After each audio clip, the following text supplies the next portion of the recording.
好咁啊，歡迎嚟到呢個亞洲新聞啊，早晨，早晨。咁啊，今日咧就首先要講一個重磅消息先啦，咁就係呢個港澳辦轉載評論文章，咁啊就呢個咩咧，長和出售巴拿馬運河資產嘅三思，咁啊即係國務院港澳辦咧，咁啊喺琴日咧轉載呢個媒體評論文章，質疑長和出售呢一個巴拿馬運河兩端港口咁嘅非法嘅資產咧，就唔係普通嘅商業行為，咁啊即係文章都即係引述網民評論啦，咁啊即係個評論都非常之肯評啦，咁就質疑係咩咧？就話長和係沒有腰骨的跪低。為利試圖見利忘義，漠視國家利益、民族大義，背叛同埋出賣全體中國人。咁啊，然之後港澳辦就轉載呢一個評論文章，然之後就話啦，網友呢個情緒表達咧係完全可以理解嘅。咁啊，即係早前咧就即係特朗普政府就施壓啦，就話要長和出售呢一個嘅巴拿馬運河嘅產業啦。咁啊，據報咧就即係呢一個嘅出售行動咧就係由李嘉誠就全盤指揮、全盤落實。咁啊，依家咧就即係似乎咧就即係話順德華盛頓嘅意思，但係北京就對此都頗為不滿喎。如果咁樣個版出嚟就極為不滿啦，唔係頗為不滿啦。咁第二就係即係我諗李嘉誠就因為佢唔想麻煩啦，但係實際上你如果咁樣嘅話，你即係你中國就冇咗一啲係咁可資信賴，用經營咗咁耐嘅港口，你全部冇晒咯。咁但係咧問題就係嗰篇文章咧係應該係一個大家唔識得嘅人寫嘅，咁咧嗰個人咧不見經傳啦，但係咁樣去做講嘅話咧，咁好可能咧佢其實係一啲你知道左報通常有一啲寫手啊或者之類嘅，好可能就係咁出嚟嘅。咁篇文章原來咧就係大公報啦，大公報出嚟啦。咁當然大公報如果登嘅話，大公報應該好難登文章嘅，即係啲好難你會有自己意思去寫文章啊。咁所以咧，即係你懂得究竟係點樣樣啦。咁因為咧，你如果死活不讓李嘉誠假設係好麻煩識嘛，咁你就會牽涉到你每一單去對付佢咧。即係啊，佢會好大麻煩啦，或者係甚至美國係收翻啦。但係美國每一次咁做嘅時候，都會有極大麻煩。但係咧，如果咧佢咁做啊，咁於是乎咧嗰個李嘉誠咧，佢嗰個利益咧，因為同美國喺度爭奪嘅時候咧，佢就買唔到好價。即係將來佢越來一路喺度打緊嘅時候，就越來越大賣得差。咁而且最大嘅問題就我相信你唔係淨係買巴拿馬。你咪淨係買巴拿，你買埋其他嘅話，即係話你成個中國俾人哋咁樣啲炒格市喎，啱唔啱啊？你淨係買巴拿馬，咁但係問題就我諗呢件事係必須要好清楚啦。長和係一間英國公司。呢個係最基本嘅原則啦。長和係英國公司嚟嘅，即係你睇佢哋做嘅嘢喺英國做咗大量嘅嗰個叫做基建項目啊咁樣嗰啲，你應該當佢係一個英國公司。咁而且英國人係臨走嘅時候係將個衣缽傳咗俾阿李嘉誠嘅。咁所以如果講係關係嚟講，我諗李嘉誠會講英國政府有因住佢咯。係啦。咁當然對於中國嚟講都係一個揾錢地方啫。咁我睇翻文章入邊講嘅係咩咧？就係話啦，即係同長和達成原則性協議嘅財團咧，係由呢個美國嘅貝萊德牽頭啦。咁啊，貝萊德嘅 CEO 嘅芬克咧，咁啊同特朗普嘅私交甚篤。咁啊，收購期間咧，咁亦都去白宮匯報啦。咁啊，所以咧就即係如果一個正常嘅商業活動啊，使乜向總統匯報咧？咁啊，所以咧就即係呢一件事都顯示就係毫不掩飾、肆無忌憚咁樣咧，就係白宮插手操控同埋咧，將佢作為推行全球霸權嘅手段。咁但係亦都有啲人就話啦，係咯。佢就係即係霸權手段嚟噶嘛，咁即係如果嗰陣時長和唔賣，咁到時美國派兵搶嘅話，咪仲唔係你嚟邊派兵搶？你唔敢派兵搶？你逐個打嘛，你要明唔明白？即係等於如果而家你去搞佢嘅時候，假設你而家佢度幾所港口啦，假設而家你當係一場戰爭，咁咧於是乎咧，你咧就會係你咧就係嗰度一定會失手噶啦。但問題你逐度打佢，打晒你幾十個港口嘅話咧，你係咪需要一啲係你係咪需要係嗰個叫做好多時間、好長時間啊？係嘛？都逐個打喎。你如果美國搞巴拿馬隨時搞呢2年2、3年喎，你搞幾十個港口嘅話咧，咁你諗下要搞，你諗下要搞幾耐時間？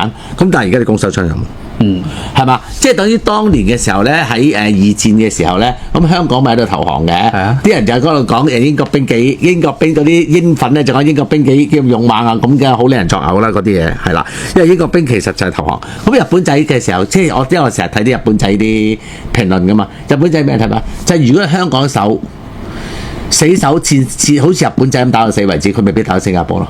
即係你逐站打嘛，你一路每一站喺度消耗緊你嘅能量噶嘛，明唔明白？如果你特朗普要收翻嗰一堆嘅港口嘅話咧，其實可能你係會係要20年時間。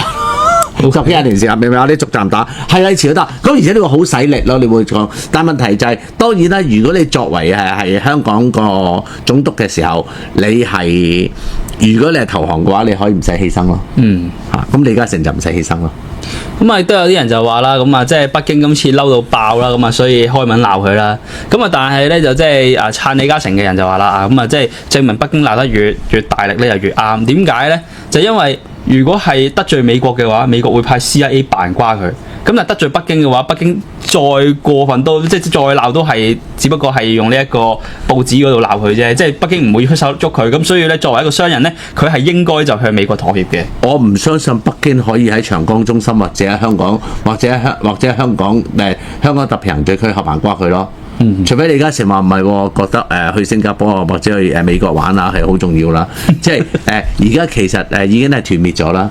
即係成個 CIA 喺香港嘢團滅咗，都撤退咗去嗰個叫做台灣啦總部。咁所以實際上應該唔存在CIA 可以殺出嘅問題。咁啊不過咧呢個又引申翻嚟啦。咁啊即係當時咧就即係李嘉誠喺呢一個修例風波期間咧，曾經即係講呢個黃台之瓜何堪再摘，咁啊導致個港澳辦李黃台李黃台係。你講起黃台，突然之間諗起黃台仰啫。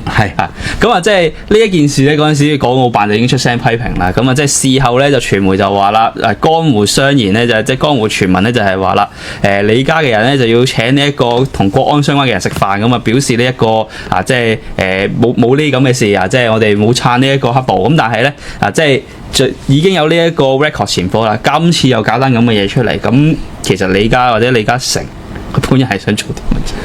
需要錢咯，所以佢先話啫嘛。你為咗錢嘅話，你出賣國家咯。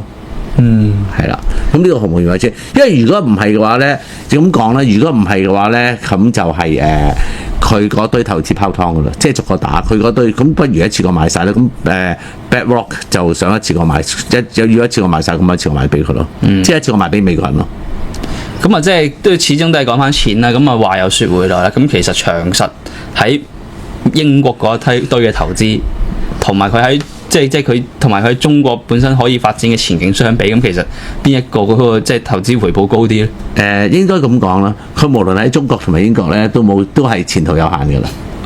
因為英國亦都係喺度壓迫緊佢，即係英國佢唔會去喺英國度，新一代英國人係唔 buy 佢嘅。於是乎咧，你咧就喺英國政治，佢啲線路一路喺度斷緊啦。即係佢再喺英國度攞到基建項目唔係咁容易啦。而家英國嗰個經濟發展亦都唔好啦。咁而喺中國嘅話，中國就更加覺得佢唔咩嘅話，中國唔會再俾佢玩㗎啦。咁所以佢亦都係我諗佢而家主要係防守咯，賣嘢啊、防守啊、揸錢啊咁嗰啲咯。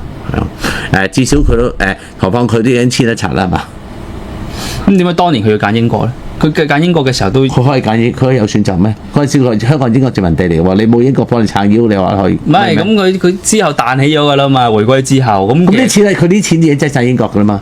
佢香港賺錢擠咗英國㗎嘛，即係香港賺到啲錢佢擠翻英國做基建啊嘛。即係唔止係17、18、19年嘅事嚟嘅，原來之前已經擺咗好多喺英國嗰度。應該係講1980幾年英國將個盤交俾李嘉誠啦。喺1980幾年嘅時候，阿沈拔嘅時候時代已經將佢哋啲將李嘉誠做咗97之後嘅接班人啦。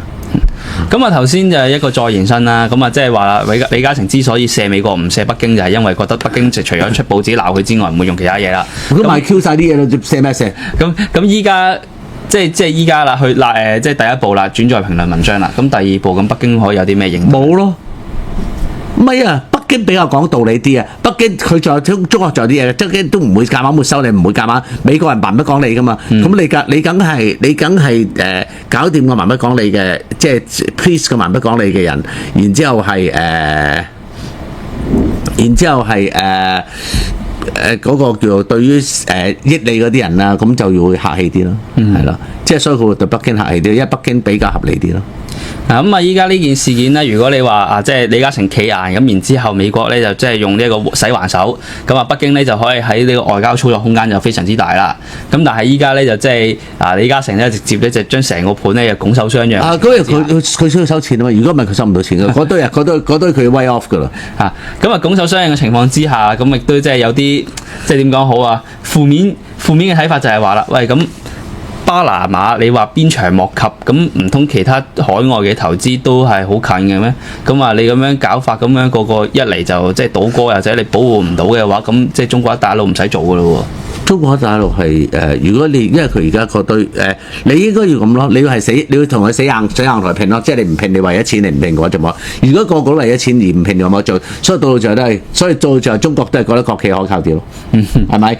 到最後我成日都話，而家咧其實咧，我講過一樣嘢，寫過篇文章就係講啦，你講資本主義同共產主義啊嘛，啲人你講叫資本主義同共產主義係邊樣好邊樣唔好啊，或者係藏富於民啊咁啦，藏富於民表面上好似好合理咁，但係其實戇居話俾你聽，因為佢會潤出去噶嘛。你就唔會問個民會潤啊嘛，個人唔會走，跑得了和尚跑不了廟咧，你就可以藏富於民。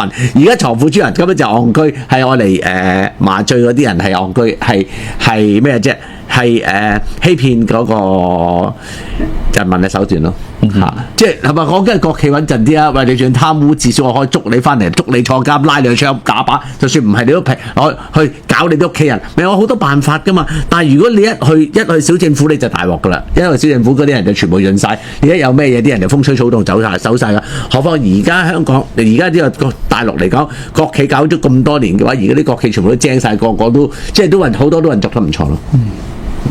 咁啊，即係之前咧就即係港澳辦經常就話啦，喺大是大非面前勇於鬥爭啦。咁今次呢一個咧就即係似乎又同即係咁啊，冇辦法，你又唔可以捉李嘉誠去坐監係咪先？我用就得講下先算。咁啊，就只能夠係繼續轉載評論文章。係啊，即係鬧一輪啦。你都唔敢沒收大陸嗰啲民，你唔敢沒收大陸啲資產，俾特朗普夠膽沒收佢美國嘅資產，就係咁簡單。即係似乎呢個世界蠻不講理嗰啲人咧，就即係短期內優勢都非常之大啊。係唔係錯？唔係因為你蠻不講理，你試下我阿媽蠻不講理，睇優勢大唔大？唔大，係蠻不講理，再有武力嘅人嘅話，優勢先至有優勢。OK，你如果蠻不講理，你如果蠻不講理，你然之後你冇武力嘅，俾人揼到趴街啊！你知唔知道咧？有一種狗 boot 嗰啲係比特大牛筋，好犀利噶嘛，咩都唔怕噶嘛，係冇痛覺噶嘛。見到老虎咁隻抽噶嘛，但係咧去到野外生存咧，比特大牛筋係完全生存唔到嘅，因為佢哋冇痛同埋冇怕基因嘅。所以咧佢哋咧雖然好兇悍啦，但係去到野外嘅時候，如果你冇啲痛啊、怕縮啊嗰啲基因嘅話，你好快就會死晒㗎。咁啊，即係目前嚟講呢，咁啊據稱咧就係出售呢個和記即係持有嘅巴拿馬90% 嘅權益啦，咁啊達成原則性協議，咁啊所以咧就係一件咁嘅事件啦。